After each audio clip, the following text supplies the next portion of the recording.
Let's talk Tanya for the 13th day of the second Adar.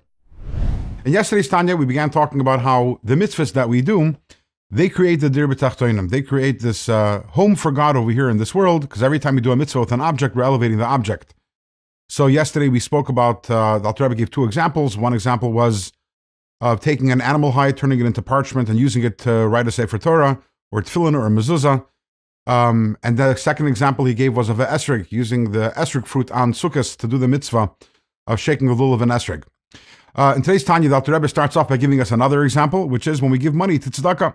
So once again, money is a klipa object, and when we use it to give charity, so we are elevating it to tzedakah, but once again, provided, just like yesterday we explained, that it can't be shalosh klipas hatmeis, it can't be from the forbidden klipas. The same thing also, if the money was gained in an ill-begotten way, if it's stolen money, so then giving it to tzedakah does not accomplish a dira b'tachtonim.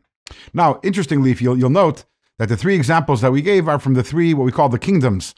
You have money of tzedakah, so money, which is made of metal, is from the world of doimim, the inanimate. And then we have the fruit of the esrog, which is from the world of vegetation. And then we have the animal hide, which is from the world of the animal kingdom. How about human beings? And the answer is that we're also elevating ourselves, meaning that we have also klipa within ourselves, and that is our animal soul. And when we do a mitzvah, the act of a mitzvah, so the animal soul is actually expending energy in that act. So when we do a mitzvah, we're not only elevating the object with which we do the mitzvah, but we're also elevating a human element of this world, which is the human animalistic soul within us, that's also being elevated to holiness and also creating further a dir b'tachtonim, a dwelling place for God. And with this, the Alter Rebbe explains something interesting, a phenomenon which religious Jews kind of take for granted, but I think other people look at us and say they think we're a little strange. We're praying, we're davening, we're learning, and we're mumbling the words. Why are we mumbling the words? Why don't we just scan the words with our eyes? You know, when you read a newspaper, when you read an article online, you're reading a book, you're not articulating, verbalizing the words. Why is it that when we're studying a page of the Talmud, we're actually saying the words, and when we're praying, we have to say the words? The main thing is, after all, to understand what we're saying if we're learning, or to feel the words if we're praying.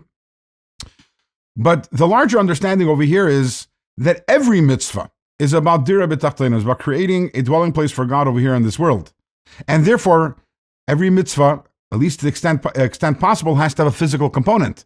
Because if it has a physical component, then the energy of the animal soul is being expended, and that energy is being uplifted. So if you prayed, but you only prayed in your mind and your heart, or you studied and you only used your mind, so you did not use your animal soul over here, none of the animal soul's energy was being used, and therefore that's a missed opportunity in terms of creating a dira b'tachtonim, elevating this world, which is why you did not fulfill the mitzvah.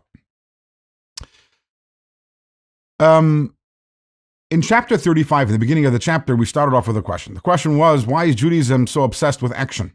With action mitzvahs. You got to do it, you got to do it, you got to do it. Why is that so important? And to the extent that we tell the struggling person, as long as you have self-mastery, as long as you do what's right, you're fine. And the question is, why is it all about the act? Why is it all about the action? My feelings, aren't they more important?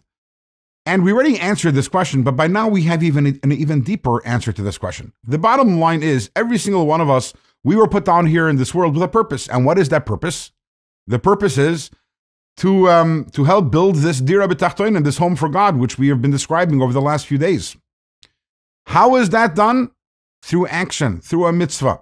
Through taking a physical object and doing a mitzvah, through doing a mitzvah, moving your lips and your tongue, and thereby doing a physical act, which is elevating some part of this physical world. So as it turns out, in terms of fulfilling the purpose why we were created, there's no difference between the struggler and the greatest tzaddik. The greatest tzaddik might be holy and saintly and perfect inside, but when it comes to fulfilling the purpose for which a person was created, there's absolutely no difference. And therefore, what's interesting is that dira b'tachtonim, this concept of that the reason why God created this world was in order to have a dwelling place over here in this world, is one of the deepest and most profound theological concepts in Chassidus. But the Alter Rebbe over here in Tanya, he introduces it over here as an answer to an emotional problem, not a theological issue.